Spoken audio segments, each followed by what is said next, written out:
Alain Choquette, que vous connaissez peut-être, un grand illusionniste, vraiment une sommité dans le monde du spectacle et de la magie. Bon matin, Monsieur Choquette. Bon matin, Bruno. Très Content content. de parler. Je suis content que vous preniez quelques instants avec nous ce matin pour nous parler de votre tournée en région et de votre spectacle en cours. Et ça prouve encore qu'après 35 ans de carrière, vous avez encore à cœur votre public. Merci d'être là. Merci. Ben, ça me touche beaucoup. Écoutez, 35 ans, oui, ça va vite, mais quand on est passionné de ce qu'on fait, ben, chaque spectacle, chaque événement, c'est comme la première fois. Alors, c'est toujours un plaisir à chaque soir. C'est entre histoire et illusion que vous proposez. Vous êtes là dans le secteur là, du 15 au 18, là, ici, à Amos, entre autres, le 17, mais à Chibougamau, le 15, le Bel-sur-Gavillon, le 16 et à Ville-Marie, le 18. Donc, spectacle entre histoire et illusion.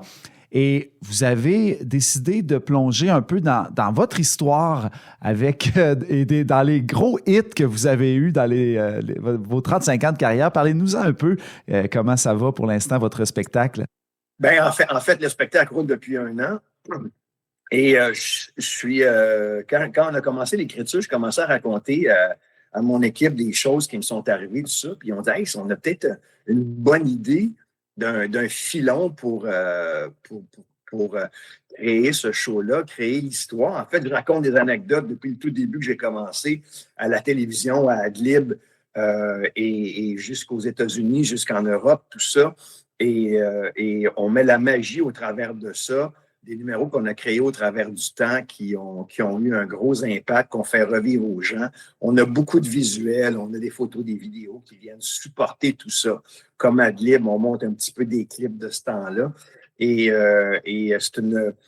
c'est très nostalgique en même temps. Et il y a beaucoup de personnes de ma génération qui revivent un peu toute cette époque-là. Et moi, de raconter des choses cocasses qui me sont arrivées, des fois, c'est un peu impensable. Et je les fais revivre aux gens. Si je vous donne un exemple, à un moment donné, on fait le Forum de Montréal. On a 10 représentations devant des salles de 10 000 spectateurs à chaque soir. Et le premier soir, on est avec une cinquantaine d'artistes de cirque parce que c'est un spectacle de cirque et magie. Et là, on commence, la musique commence, tout ça. Et on ne peut même pas commencer le show parce que le rideau est bloqué. Le rideau ou pas. Et à ce moment-là, mon metteur en scène vient me voir. Il me demande de faire 5 minutes avec les gens en attendant qu'on règle le problème. Alors, ça, 5 minutes-là, je vais le faire revivre au public qui est dans la salle. Et ça crée où je vais jouer dans votre tête beaucoup là, tout au long de la soirée. Alors, ça crée un moment assez unique. Vous avez quand même toute une feuille de route, puis c'est toujours impressionnant et une fierté pour les Québécois de voir nos artistes du Québec qui vont à Las Vegas. Quand même, vous avez fait une résidence là-bas, fait que vous êtes vraiment une sommité internationale. Qu'est-ce que vous retenez de tous ces voyages-là, de tous ces expériences de vie-là, parce que c'est pas rien, là? Ben, en fait, sans prétention, je suis le premier francophone à avoir son théâtre sur la Strip. Et je suis très, très, très fier de ça. Ça s'est joué pendant 5 ans. Et c'était comme un rêve pour moi dans mon domaine parce que la magie est reconnue là-bas à Las Vegas. Et il n'y avait aucun Québécois francophone qui avait réussi à jouer son show, même avant Céline. Et le soir de première, je réalisais une grande fierté. Mon père qui avait beaucoup l'American Dream en tête, qui lui m'a jamais vu sur scène, aurait été fier de ça.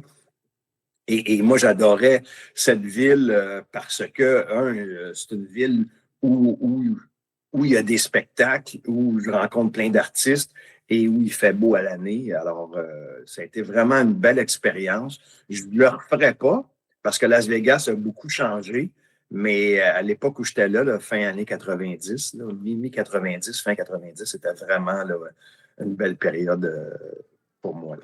Et pour les spectateurs, parce que vous avez quand même certainement vous allez quand même attirer des anciens spectateurs, des spectateurs qui vous suivent depuis longtemps. Vous parliez d'Adlib tout à l'heure. J'ai vu ça, je vous ai vu dans Adlib, là. Et puis, c'était des petits tours, là. Ben, c'était pas des petits tours, c'était des grands tours. Ça vous a fait connaître, là. Puis, est-ce qu'on va revoir des classiques? Quel numéro que vous aimez refaire et qui va être là dans le spectacle?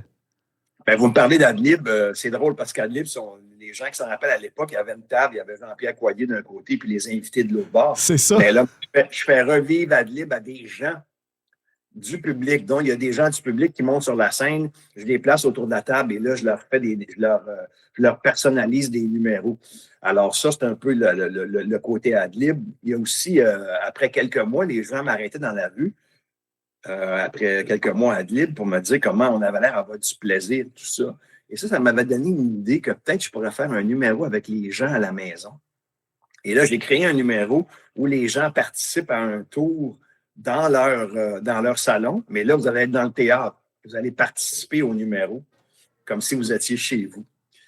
Alors ça, c'était le moment d'Adlib. Je parle de mon premier show aussi, qui s'est appelé Première apparition, qu'on a joué 400 fois au Canada à l'époque. Il y avait un numéro où je coupais un cheval en deux, qui était un de mes numéros préférés. Mais là, comme on n'a pas de cheval... Non, vous amenez pas le cheval en tournée? Pas de cheval en Abitibi. Oui, alors! Oui, alors. Alors, je vais couper un enfant en deux. OK, c'est bon. Le ne sera pas le même, mais... fait que là, on peut emmener nos enfants, c'est ça, je comprends bien. C'est un spectacle qui est vraiment familial. Et c'est ça que je dis souvent quand je parle à des gens, c'est un des rares shows où on peut vraiment amener la famille au complet, autant les parents, les grands-parents. Il y en a vraiment pour tout le monde et c'est une belle sortie qu'on peut faire en famille. Alors, je vous encourage beaucoup et en plus de sensibiliser les jeunes à aller au théâtre, c'est une belle chose aussi. Alors, c'est une belle occasion de sortir en gang. Je suis tout à fait d'accord avec vous. Alain Choquette, qui sera en spectacle ici à Amos le 17 octobre, le 15 à Chibougamau, le 16 à Lebel-sur-Quévillon et le 18 à Ville-Marie. Ça va me faire un plaisir d'aller vous voir, Alain Choquette. J'espère que vous serez là. Absolument. Et puis... Et on ne va pas souvent chez vous. Puis mon plus gros dilemme, est-ce que je mets mes pneus d'hiver? C'est là que, tout le matin, je regarde la température. Est-ce qu'il faut que je change mes pneus d'hiver pour aller chez vous? À date, je suis correct. Poser la question, c'est y répondre. Ben, vous êtes pas dépourvu, là, magicien comme vous êtes. Là, vous êtes capable de faire lever une voiture du bord du chemin si jamais il y a quelque chose qui arrive. Ouais, mais je fais de la magie, pas des miracles. C'est bon. Merci beaucoup d'avoir été avec nous ce matin. Salut, au plaisir de vous voir. On vous attend.